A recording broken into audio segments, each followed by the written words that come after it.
Commercial fishing has always been an integral part of both the economy and community of Mid-Coast Maine.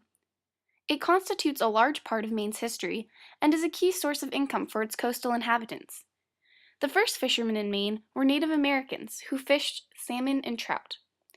In the early 17th century, Europeans began to notice the abundance of fish in the Gulf of Maine, and it became a popular summer fishing ground even before the colonization of New England by the Pilgrims. Ground fishing was the first industry in colonial America, ranging from the Grand Banks of Newfoundland to Boston and Gloucester.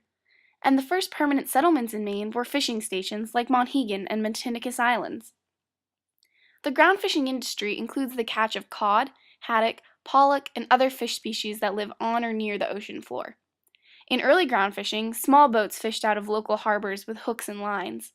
As technology improved, the switch from hooks and lines to gill nets and otter trawls allowed the industry to advance, and by the late 1800s, fleets were bringing in over 60,000 metric tons of cod a year. In the mid-1800s, Maine battled Massachusetts for the top fishing state in the nation. The 20th century brought about crucial advances to the industry, such as steam-powered trawlers, diesel engines, mechanical ice manufacturers, and sonar. These advances expanded the industry tremendously, and by the 1960s, ground fishermen in the United States were hauling in a whopping 760,000 metric tons of cod annually. In 1990, Maine alone had 350 ground fishing vessels, bringing in 15 million pounds of ground fish a year and supporting thousands of jobs both on and offshore. Settlements in the state formed around fishing stations in the 17th century had, by this time, become fishing communities whose economies relied heavily on ground fishing. Port Clyde was the third largest fishing community in the state, and its marina alone harbored a fleet of nearly 30 draggers. Its neighbor, Rockland, was the second largest fishing community in Maine, and a multitude of business operations had developed around the ground fishing industry. In addition to the large number of residents of Rockland and Port Clyde who derived income from ground fishing, a variety of other industries flourished ashore as a result of the success of the industry. These included processing plants, canneries, small operators, fish markets, and shipyards. Ground fishing greatly contributed to the national economy and especially impacted local economies like those of Rockland and Port Clyde. These coastal towns were founded on the fishing industry and thrived as it drastically increased their economic output and contributed billions of dollars to the regional economy. There was no regulations to speak of on any species of fish. They never had any reason to believe that the stocks were in danger. The increasing number of fishermen, combined with advanced fishing technology, spelled disaster for ground fish stocks. The populations began to collapse. In the early 1990s, record low stock sizes and landings were observed.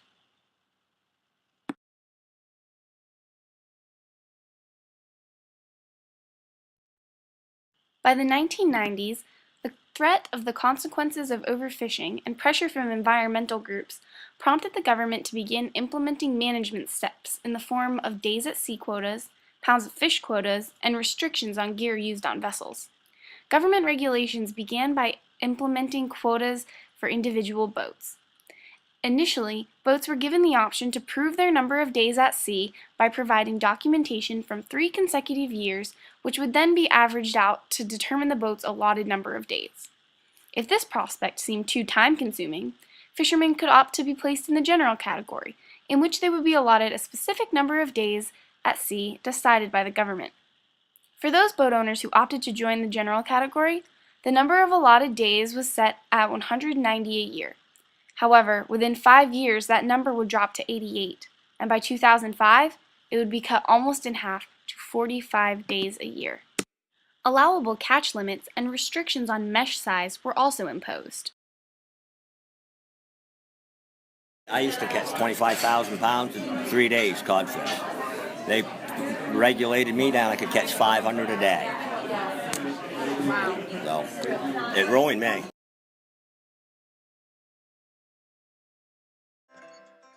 I started fishing in '78. The big days were 6,000 pounds of fish. The poor days was 3,000 pounds of fish. Now I go put in 21 hours and I catch anywhere from 1,000 to 1,500 pounds of fish. We was fishing 200 days a year in '78, and like this year, I basically fish 25 to 30 days in a normal year, but this year I've put in 14 or 15. Over 2,000 square nautical miles in the Gulf of Maine were closed to vessels with ground fishing gear. Another 5,400 square nautical miles were closed for up to 7 months out of the year.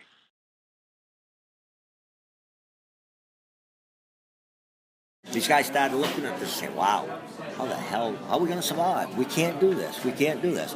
And what they wanted to do was they wanted to diminish the size of the fleet. At the peak of the industry, Maine harbored upwards of 350 draggers. Port Clyde harbored nearly 30. Unable to gain enough income while abiding by newly imposed regulations, many fishermen were forced to sell their boats and their permits. In 2014, there were only 50 draggers left in the state of Maine. In Port Clyde, only one. The depletion of the fleet left fishermen unemployed. The government offered financial assistance for those displaced ground fishermen seeking additional education or training in order to enter another line of work. But for many of them, the ocean was the only thing they knew. Many sought employment in the booming lobstering industry. However, as any local knows, the lobstering industry is cutthroat. Lobstering families who had spent generations developing the industry were reluctant to welcome the influx of displaced fishermen into their field. It was difficult for many fishermen to work out of the financial setback they had been put in. The majority of fishermen were independent owners and operators. Large businesses bought up small permits and boats, essentially monopolizing the industry. Turned it into a franchise business instead of owner-operator business. There was no more the guy down the road that owned his boat and fished that was going to succeed. The fishing industry was relocated to New Bedford, Massachusetts, which is now the nation's leader in ground fish landings. Those local fishermen with large fleets understood the financial consequences of remaining in New England and outsourced their vessels to Alaska. His boats couldn't survive on the coast. Fishermen were not the only ones who suffered as a result of the regulations.